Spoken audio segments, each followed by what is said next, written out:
Okay, so we got the latest order of trees in, and there are a few more coming, but we've got a couple of almond trees. Thought, hey, let's give it a try. It says they're good for our zone. We've got another pear tree, and so that'll make a pair of pear trees. Then we have, what did we get? What else did we get? We got another cherry tree, and its partner, its pollinator, is on order with another company.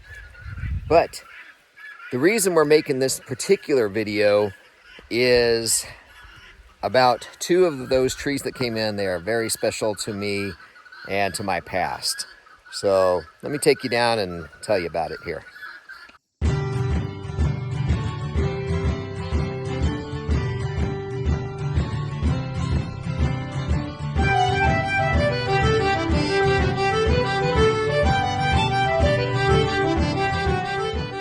Let's talk apple trees.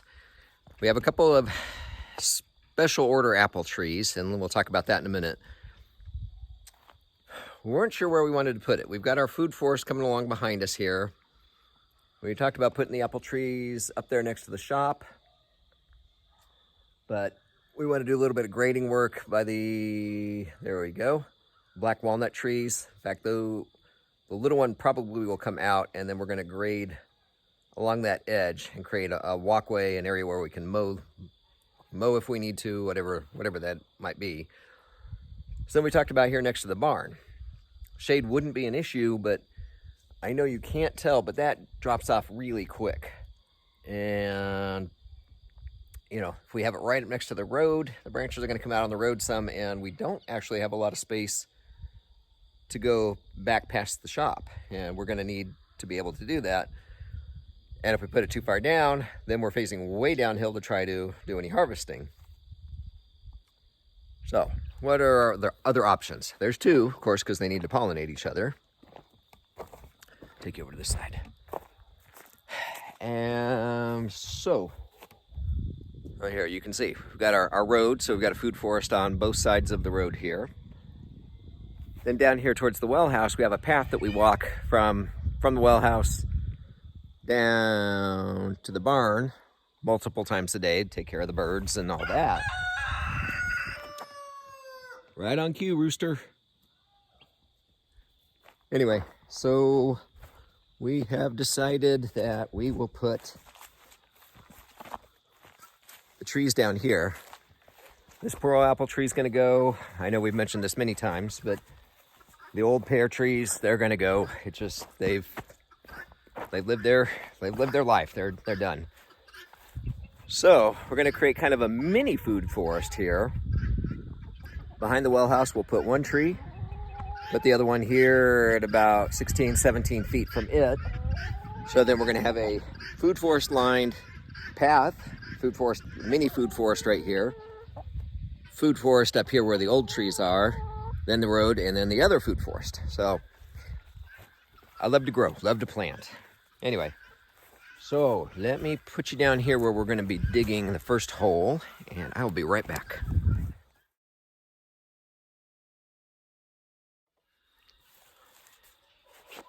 What's so special about these apple trees? I've talked about it many times, going back to Ohio and visiting my great-grandfather, going with my grandmother, and they had an apple orchard. Obviously, being on a farm, 7 kids, they're going to have an orchard. They had these small apples. They're not great big, sweet, juicy, Honeycrisp type apples. They were just a smaller apple, but they baked with them. They were good for eating, you know, just right off the tree, just snacking on or whatever.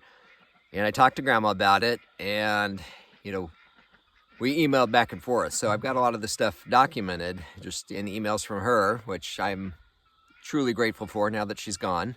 But we finally went down the list of apples. I, found the descriptions and sent her the descriptions and all that.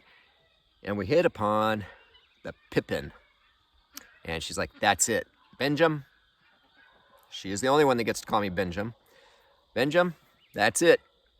It was a pippin. That's what Grandpa planted, and that's The apple orchards is like, I've got many kitties and dogs buried out under those trees. And, you know, even, I mean, back when I was 7, they were very old trees and there were very few left of them. But now that I know they were a pippin, this wasn't a special order as in, you know, the Stark Bros had to go out and find these or anything. I mean, it was on their website, but last year when I tried to get them, they were out of stock very quickly. And so as soon as I saw them, we grabbed them. So we've got 2 pippin apple trees here. We're gonna put them over here on this bank like I just described.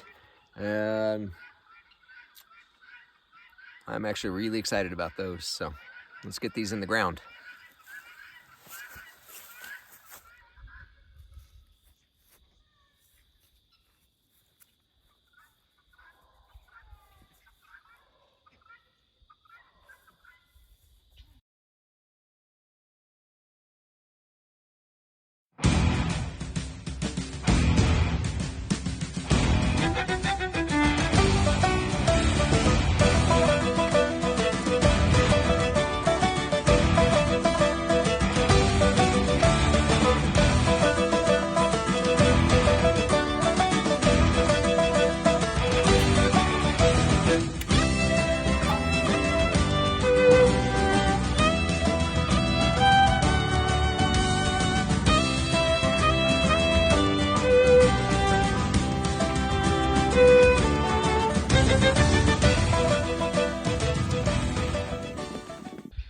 I'm not stomping on the roots because we have to create that well and it kind of slopes down. I'm just packing the dirt against the well for the water to hold around the tree.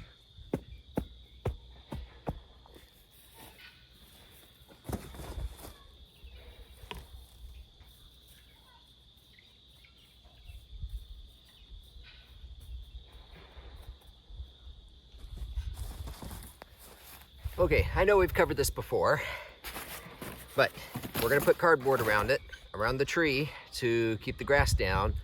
We're gonna get some more wood chips, mulch. We'll see what we can get delivered in bulk quantity because we need to do this up and down the food forest. But until we have that, we have our compost down around the tree. And very simply cut a V in this.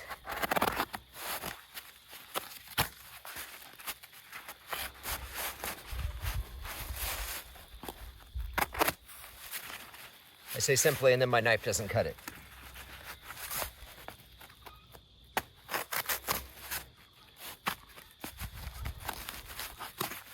Good grief. Time to get out the knife sharpener, huh? Well, yes, I know it doesn't help that I'm stabbing into the dirt. It's a working knife. Stuff like that happens. So I know, don't get frustrated when it doesn't cut.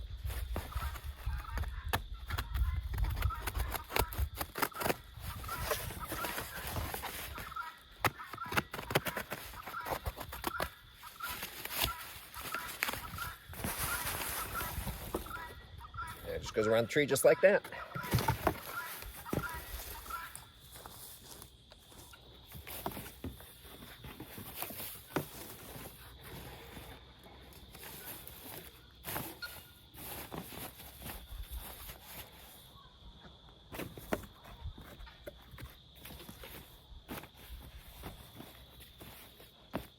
And let me show you before we put any rocks on it or anything else.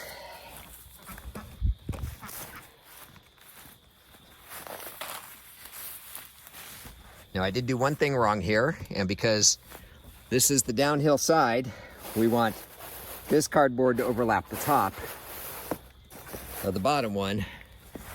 That way when it's weighted down with rocks, if there's any water, it'll run down over it rather than catching the bottom one and moving it away from the tree. So, all right, that's tree number 1. And let's get on to number 2. I'm most excited about the cherries, but I'd be more excited about the apples if I had that kind of connection too. All right, so we want make sure these branches are going this way along the path. Let's get some dirt in here.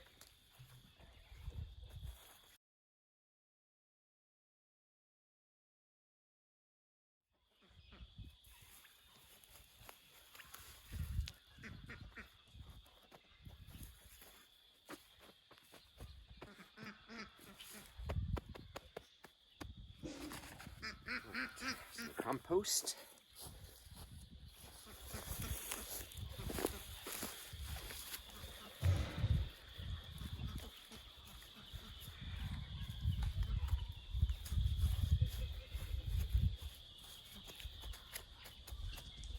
All right. Pippin Antique Apple. As you might have heard Denise saying, you know, I talk about great grandpa and my grandmother and our, you know, the connection to the farming and all that. And I try not to take it for granted. I'm very, very fortunate. As you might recall from my other videos, my grandmother passed away this past February, a month before her 99th birthday. Not many people my age can say that they still had their grandmother with them, and I remind my kids of that they are very, very lucky to have known their great grandmother all those years. I think my mom's dad's mom passed when I was 5. I knew her, but I didn't really remember her much. And then I do have that connection with my great grandfather, my mom's dad, the one in Ohio, with the pippin apples and all that. But you know, like Denise was saying, she didn't really even know her grandparents at all. She never spent time with them, never, just doesn't have that connection. So I try to remember how fortunate I am, and it means a lot. And these, I think these apple trees will be a good connection to that past and the family heritage, I guess. So anyway, we've got our pippin apples in. It is getting dark, and that means it's probably about 6:30 or so, and I'm getting hungry. So let's wrap this up. Tomorrow, well, really, that's it for all the trees that we got. We got another pear, cherry, the 2 almond trees, and then of course the 2 pippin trees, and they're all in the ground. We left spaces so we can put in the nitrogen fixing trees, and it will continue on our food forest. We got to get those wood chips or mulch, get more cardboard down, get all the grass down, and give it all a chance to start, yeah, meshing together, so in the spring this can hit the ground running. But anyway, let me know what your favorite apple is. If you have any family connections to generations past, any special apples, I'd like to know. It's because we have room for more trees. So, all right. As always, be good to each other. Be good to yourself. God bless, and we will see you on the next video. Thumbs up and subscribe, please. Bye.